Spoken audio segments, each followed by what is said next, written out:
First of all, I'm super thrilled to see everybody in this space, and thank you so much, Todd, for moving into the urban liturgy space.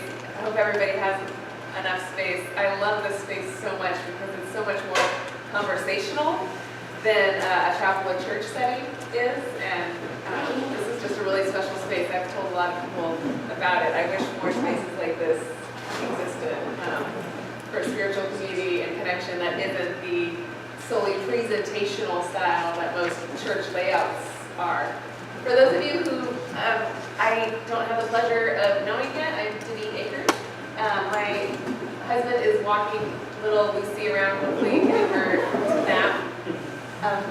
We are filmmakers, mainly documentary filmmakers, and have been incredibly blessed to be at Glendale City a few times for screenings of our film.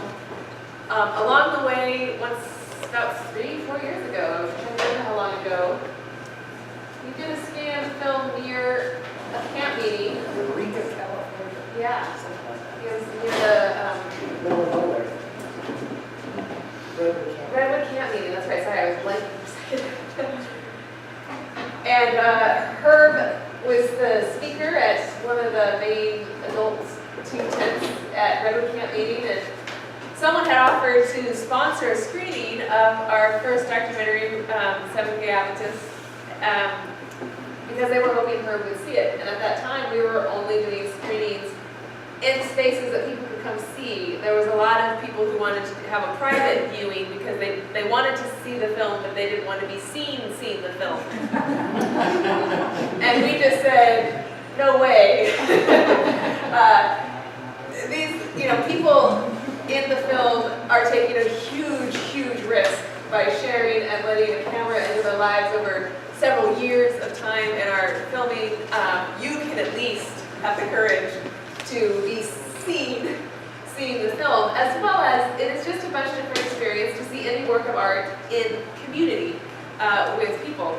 And I remember, I didn't know Herb at all, but I sent him probably a Facebook message or email and just floated this idea by him, and I said, now, I'll understand if you don't want to be seeing the film. There are certainly plenty of people in your position who've done that, and I was just astounded. He was like, what? Of course, the least I can do is listen to people's stories, and it's like, that was my first sign that Herb might be a little bit different than some of the camp meeting speakers I might have come across in the past. So that was how Herb and I met, and just had a remarkable encounter. I was really impressed with both Herb and his wife, Crystal, and we stayed in touch. And I think it was a year later, we were filming on the special features of the DVD. We included a Q&A. So we actually filmed a little introduction.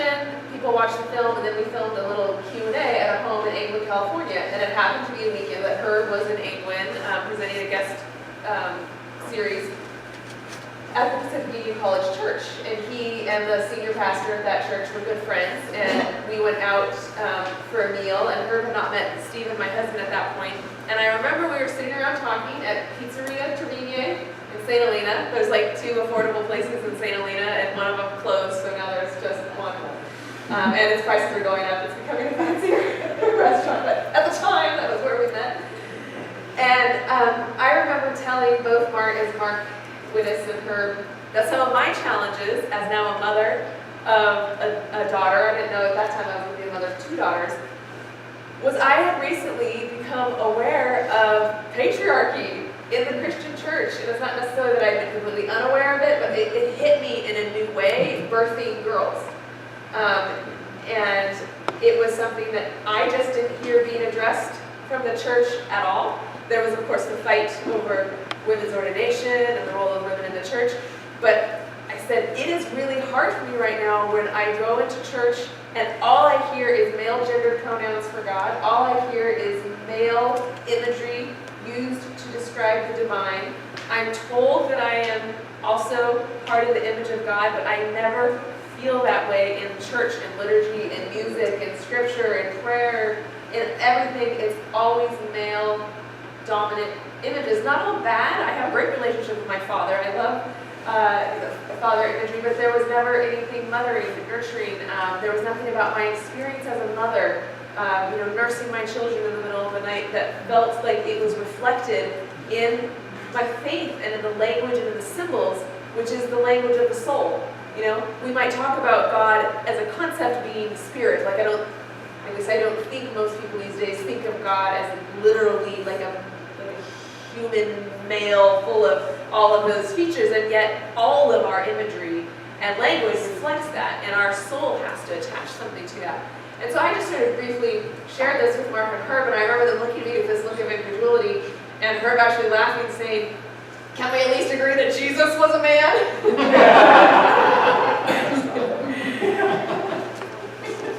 And so I tell that story, a little bit of a roast on Herb, because it is so meaningful to me that he invited me to co-share this talk with him today, because I think we've journeyed a little ways in. I remember maybe, Herb, he dives into something, as you all might have been here for the morning presentations, Herb goes all in. And so Herb has now far outclipped me in his reading of, feminist theologians and things like that. But I remember about a year or 18 months after that conversation, he sent me a message saying, "Okay, I'm sorry, my next book is going to be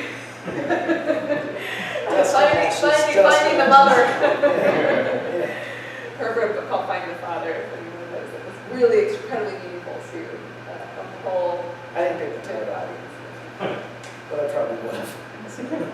So you want to share maybe why you're... My name's Herb Montgomery. Sure. My name's Herb Montgomery. I am director of the New Heart Ministries. We are an adult religious re-education ministry with a special emphasis, with faith background, with a special emphasis on social justice and what Jesus' teachings might inform, how Jesus' teachings might inform that. I went on from that experience with Daneen. Daneen purchased for me a book or two and said, "Read this," and I didn't read it. My desk is stacked with books, and I still want to get to that book.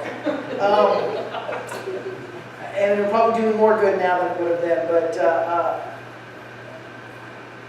my real moment of transformation came, really, the phone call, what made me call and apologize, was I had just come back from Kinship Camp meeting in Atlanta in 2014. And one of the things that was a rude awakening for me is that, at least for men like me, homophobia is really rooted in a lot of misogyny and a lot of, most men, can I be transparent here? Can I just talk? Yes. Most men have no problem, where I come from at least, I don't know what it's like in California, but West Virginia, most men don't have any problem with lesbian relationships at all. No, in fact, that's what a lot of porn is. Filter. I do have one, Tom. Not that I would know. Filter. So, next topic.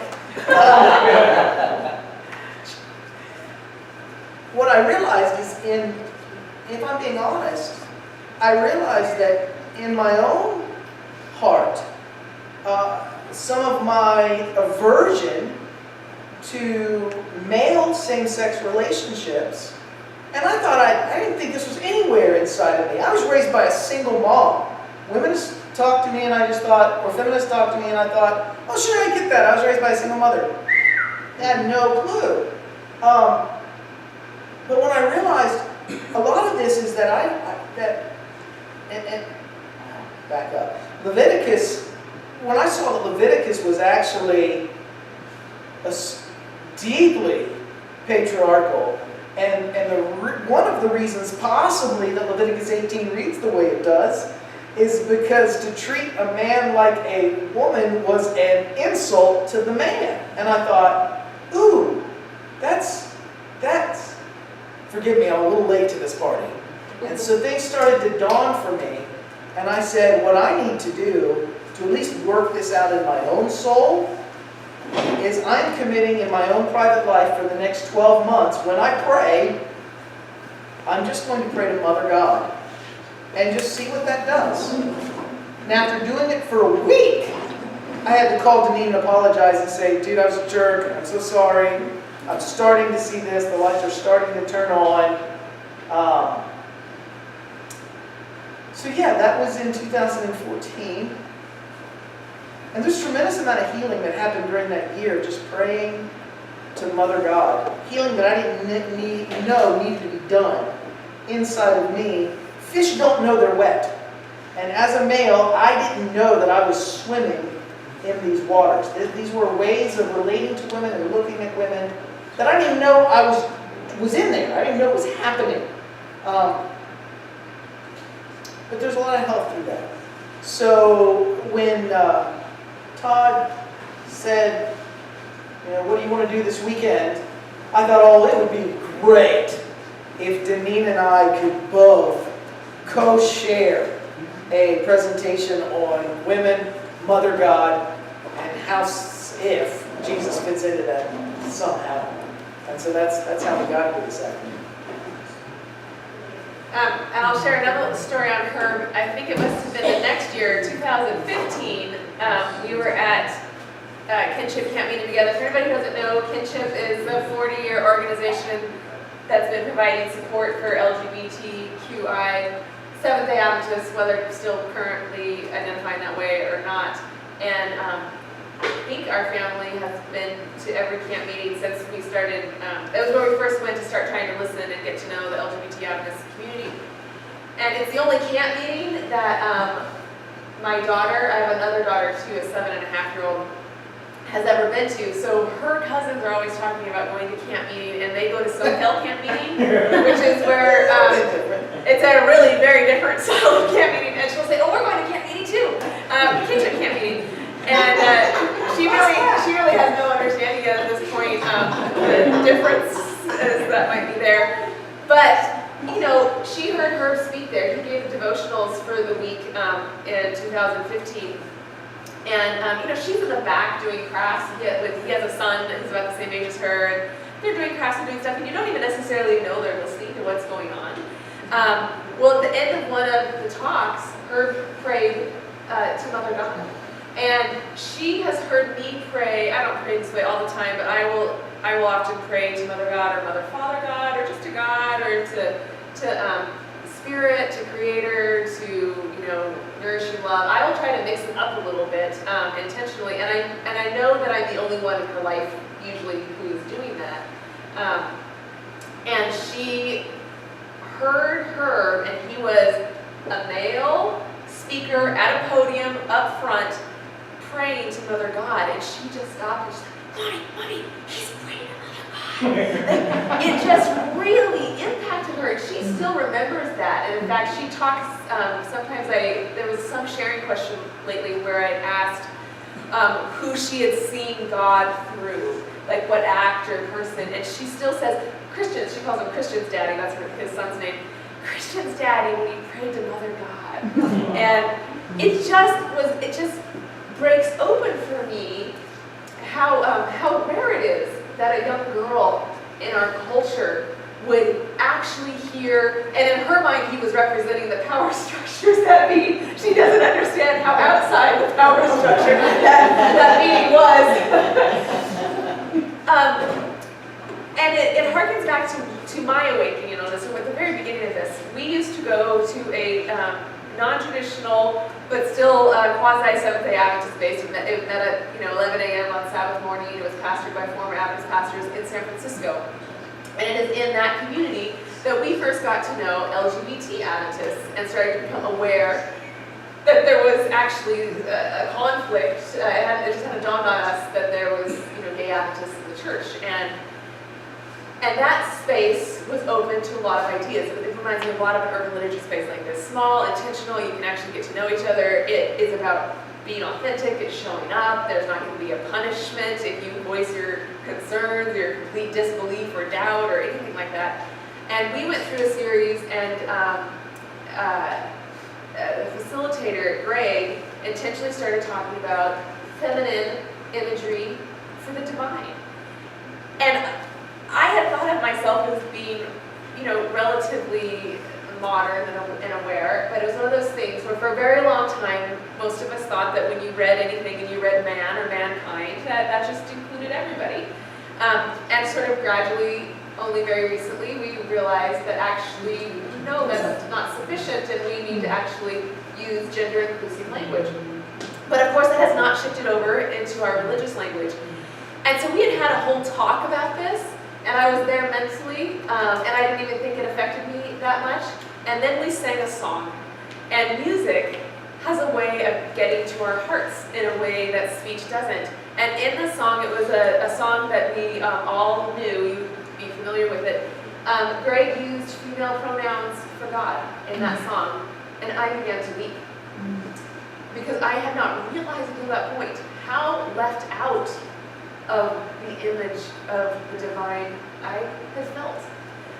That all of that male language and imagery for God, it was never by mean intentions, had absolutely left me feeling like I was not part of the divine. And the more I thought about it, especially because at that time I was pregnant with our first daughter, I realized some of the complicated or problematic things with our narrative. Our story tells us that we are damned from a woman's choice and saved by a man's actions. Of course, there's lots more to unpack with that based on what Herb was talking about this morning, but that's the narrative most of us were raised with. Adventists in particular emphasize your body as the temple of God. It's an indwelling of the Spirit of God.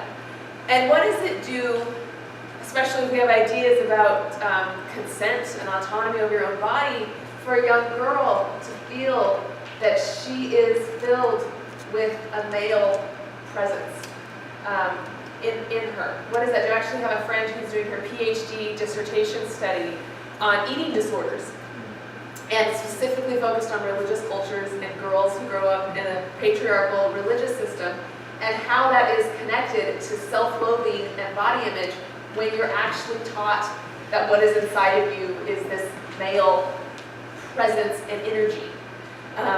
And so that was just the real cusp for me, and I still have so many more questions than I have answers.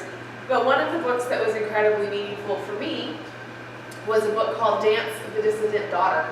I highly recommend it. Have any of you guys seen or read The Secret Life of Bees, The Mermaid Chair, Sue Monk Kidd? So Sue Monk Kidd is a very successful novelist, and prior to that, she was an incredibly popular women's speaker on the Southern Baptist speaking circuit. She was like the Beth Moore of the Southern Baptist world, and was completely employed in that system. Her husband taught in one of their schools. Her entire life was caught up in this. And one day she went to go pick up her 14-year-old daughter from like a internship type job she had at I think it was like a pharmacy type store. And she walks around the aisle and she sees these two men looking at her daughter, who is bending down to stock something on a lower shelf. And she sees the way these men are looking at her, and she sees their little comments between themselves, and she sees her daughter being objectified as a sex object by these men, and something broke in her. And suddenly she became aware, sitting through church the same way that was happening to me, of this huge cognitive dissonance that was happening for her, and all of these patriarchal symbols and language and things, and realizing how complicit her religious language and culture was in a culture that objectifies and sees women as property and enjoyment of men. And I think regardless of political party or affiliation, I think this current election has actually shown how much women what we deal with on a regular basis. I mentioned something to my husband just a couple months ago. I had taken Lucy, she needed to sleep and was having a really hard time. We were actually up in Reading, and I just took her for a drive, as you are wont to do sometimes when you have a baby that won't sleep. And I just, my goal was just to drive and not stop. And so I just sort of picked what seemed to be a route without any stop signs, just kept going. And after about 20 minutes, I realized I've got to a really rural area. And I passed hardly any cars, and then I realized I had passed a truck, and there was 3 guys just like hanging out in the back, and I noticed being noticed, which I know every woman in the room at least has felt. I think this is a huge part in unrealized straight male homophobia, is not recognizing that women deal with this every day, and the idea that they might be looked at as an object of desire by somebody, or an object of conquest or domination. And so I happened to realize that there was only this little road I was on. I had no idea where I was or what would happen. There was no phone service anymore. My GPS didn't work. And I realized that to go anywhere back, I had to go behind this truck with these guys sitting there. And I started to break out in a bit of a cold sweat, and was trying to like imagine, you know, what would you do if people like blocked the road? Would you just step on the gas, things like this? And I mentioned this to, things were fine. I mentioned this to my husband later. He sort of said, do all women worry about this? Yes. Or is this just you? Yes. Yeah. Every day. He happened to ask that question in front of his mother and his sister. And his mother said, well, you know, your grandma once was driving at night on a mountain road, and she came around the corner, and there was a chain of men in front of the road, and she just stepped on the gas and went for it because she knew what would happen if she stopped. And they got, you know, they got out of the way, and then she said, and my best friend, Stephen, the daughter of this best friend was Stephen's first girlfriend at SoCal camp meeting. She once was at a stoplight with a friend. Some guy jumps in the back seat, holds a knife to them, takes them to the woods, and just make sure there's no children, young ones in here, rapes both of them. And then they just have story after story that they start sharing, and I just told my husband, you know, and he's a rather enlightened man for this day and age. And I was really glad that he sort of heard this, because this is something that I think women think about all the time. We are taught by our mothers that when you walk to your car, you walk with your keys in hand, with purpose. If you feel somebody who might be behind you, you go back into wherever you were. You find the security guard to escort you to your car. You call somebody, you do something. You are aware that when war happens or there's any type of strife, the first thing that happens is all the women get raped multiple times. Your story this morning was breaking me open. I hadn't read that. Imagining, for those of you who weren't there, it's I don't know if you can just jump into it without the build-up, but imagining what might have happened at the trial and the beating of Jesus had Jesus come as a woman. I think we know what would have happened if that had happened. And I think the discourse that has happened in this election cycle has helped us realize how much women face all the time of just being viewed simply as a sexual conquest. And how even the defense might be that, well, no, she's not attractive enough for me to want to view her as an object like that. And so to raise daughters in this culture is something that frightens me greatly at times. And then to realize that a lot of the roots of this go back to my religious heritage. And just a couple weeks ago, I was following the annual council discussion that was happening about whether or not non-compliant, parts of the church that were ordaining women equally would face repercussions of some sort of a discipline process would be beginning. And I was retweeting some things on Twitter that I seen, and somebody came after me that I had to eventually block, who was telling me, go read your Bible. Eve sinned, and God's punishment on women is that they are subject to man's control. And part of me is re-traumatized every time you hear that, but I also thought I'm glad to have it out there, because ultimately this is underlying a lot of this, even if it's in subtle ways that we're not aware of. So I think this is something that's super fresh in our consciousness right now. And one of the things that was incredibly meaningful to me was looking up, and this is Rachel Hild Evans, who is a writer I follow. She's an evangelical woman who wrote a book called The Year of Biblical Womanhood, where she tries to follow all the biblical directives on being a good Christian wife. And it's hilarious in many parts. and revealing, and is ultimately part of what led her to leaving evangelicalism and joining an Episcopal church. And she actually rarely references a gender of God, and she frequently uses a male gender for God.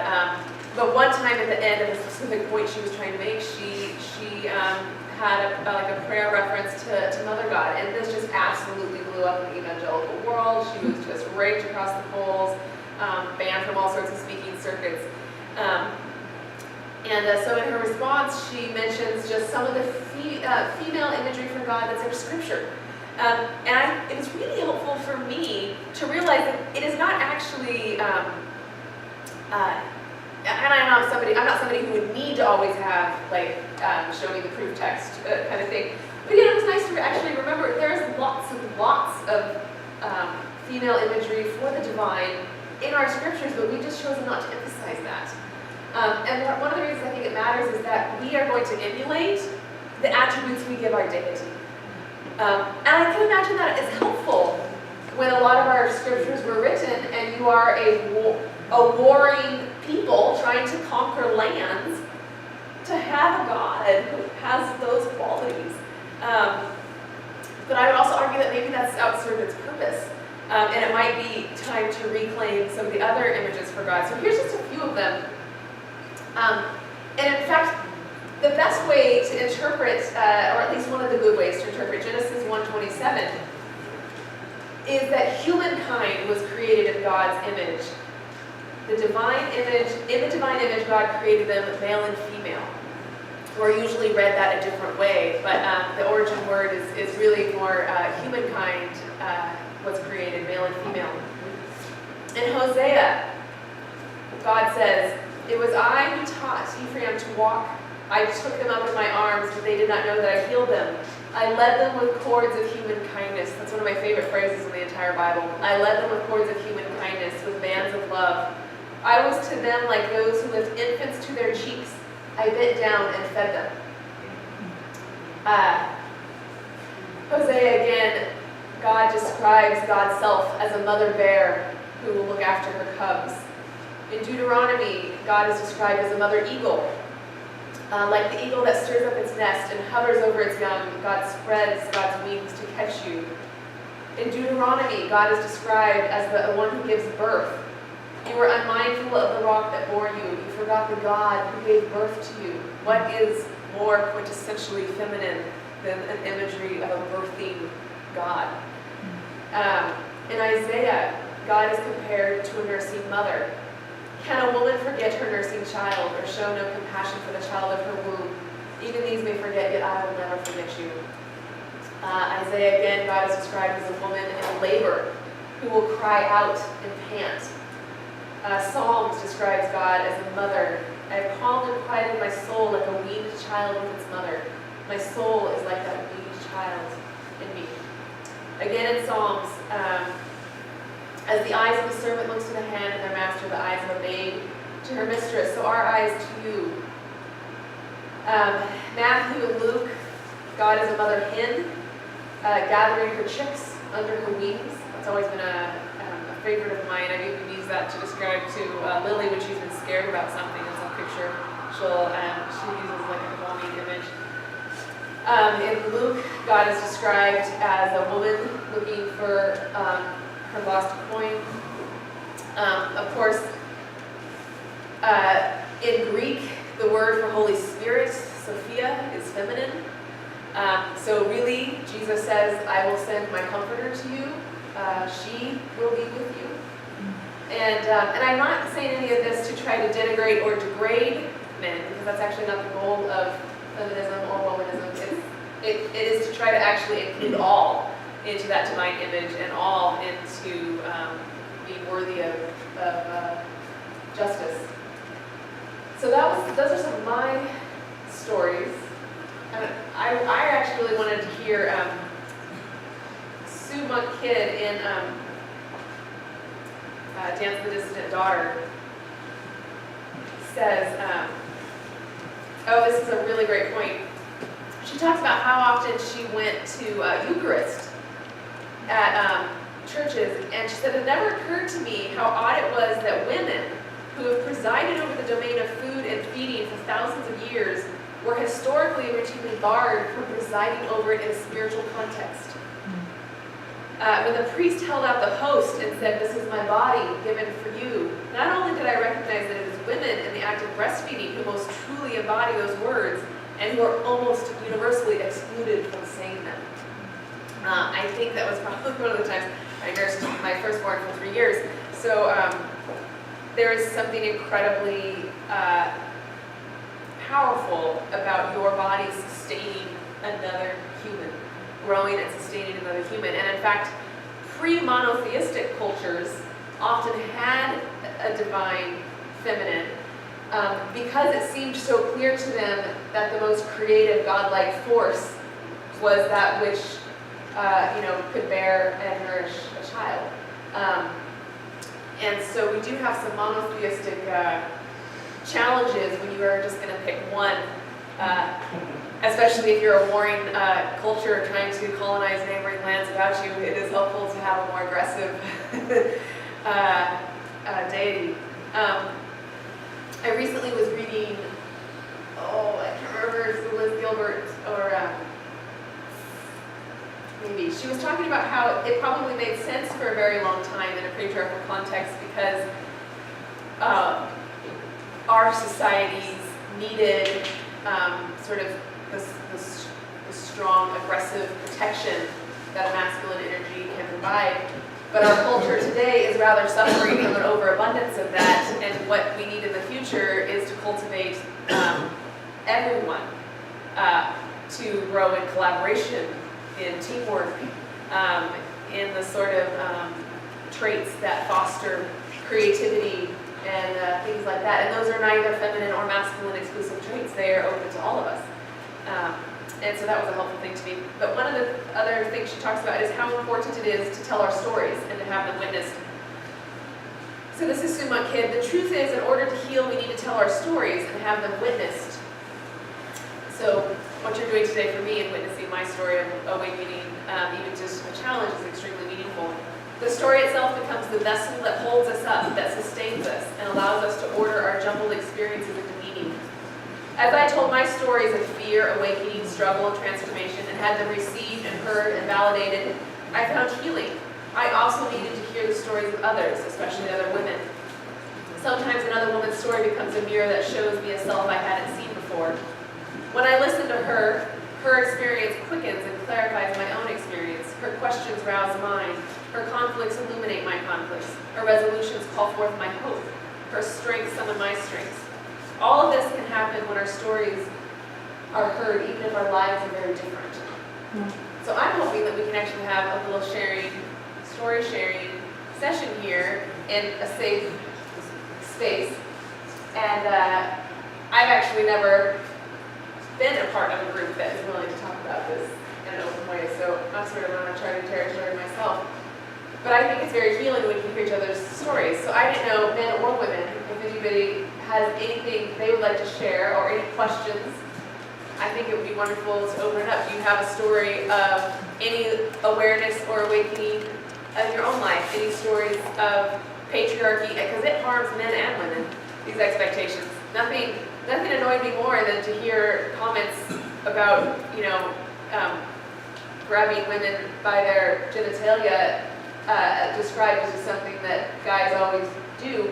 Because I know a lot of men, and they do not speak about women that way. It degrades good men to assume that that's just how men behave. But that is what patriarchy will do. Is it harms men because it just assigns these sort of stereotypical expectations. So I would love to hear men or women speak about this. I'd like to make sure we sort of keep it a safe space for sharing and speak from our own experiences. And if anybody has any questions, Herb has read widely of feminist and womanist theologians, and I'd actually love to have him explain the difference between those two, because I don't think everyone is aware of there's some subtle distinctions there that are important. Maybe we'll start doing that, and then people can start thinking about something they might want to share. I think it's important that we learn to center whatever theology we possess in our own experiences. I think it's important, let me say it this way, For me, I am not a woman, obviously, but there has been a tremendous emotional shift in making space in my own life for listening to the experiences, the theologies of womanists and feminists. I couldn't go to my own experience because I don't have my own experience as a woman. So I had to go and make space in my life to listen to the experiences of those who are not like myself. And it's pretty challenging. I mean, you give those Bible texts, and that's very affirming on one side, but the Bible doesn't get a free pass. Because, I mean, Phyllis Tribble's book, Text of Terror, anyone read that book? If you haven't, put it on the top of your list. Phyllis Tribble, Text of Terror. I'll give you 3 more books today, too, before we're done, that I just think are must-reads, at least for men. Women, I have nothing to teach you at all about what it's like to be a woman on this planet. But the fellas that are listening, these are the books that have deeply impacted me and helped me see I didn't have a sweet clue. So one of them is Phyllis Tribble's Text of Terror. But you get into the text itself, the sacred text. This whole imagery of the church being the bride of Christ. How problematic is that? I mean, stop for just a minute. You've got the divine human hierarchy. We all say we're not God, we're only human, right? So you've got that embedded into our psyche. And then you make God out to be the divine, to be the male, and the human counterpart of that, the redeemed part, to be the... And that just ingrains this hierarchy of male, female. And so it's all through it. Even our redemption narrative. How come women are unclean for shedding blood throughout the sacred text? But all of a sudden Jesus sheds some blood and it saves the world and he's the Son of God. I mean, it's extremely problematic. So I've even heard sermons preached on this, the bride is the church of, the church is the bride of Christ image that talks about we need to be penetrated by God's love. Oof, and I just said, that is not a word a woman would use. And I think there's some really problematic ways in which we use this framework. And not just that, but uplifting, and this is more prevalent, I think, within the Catholic tradition than the Adventist one, but uplifting Mary as the model woman. She's the one that was submissive. The perpetual virgin. Yeah, the perpetual virgin, number one, but then she was the one that's submissive, she was the one that's compliant, and that's what it means to be holy. Womenist authors, I think, make a great case for really the woman that should be held up as the model woman in Christianity is Mary Magdalene, who didn't take Peter's crap. I mean, that's that. So yeah, but I'd very much like to hear some of your awakening stories as well. And then when we're done, maybe we could do a little bit more deconstruction, what's problematic that maybe we don't realize about Christianity, and maybe some ways that I don't think Jesus solves the problem for women. I think Jesus maybe touched on it in his life. Someone at lunchtime said, the Lutherans never went beyond Luther, and Adventists never went beyond Ellen, and Methodists never went beyond Wesley, and we can make all these comparisons, but anything on a larger scale, Jesus sets us on a trajectory, but we can't just, at some point we have to grow beyond, and maybe I could say it this way, maybe this would be a more stomachable way to say this, we have to move beyond first century Jewish patriarchal Jesus, even see the trajectory of where he's heading us, and follow the trajectory. The reason I share that is because I'm experiencing tremendous pushback right now with the prayer that I closed this morning's service with to Mother God. Jesus taught us to pray, Our which art in heaven. Right. So how can you go beyond? Well, again, we can make excuses for Jesus all day long. I love the story where Jesus was taught the gospel by a woman who came to him asking for her daughter to be healed. And he initially said, no, I've received a commandment from my Father to only minister to this group And yet, this woman teaches them about compassion that causes them to actually go against divine instruction, to actually share with her life.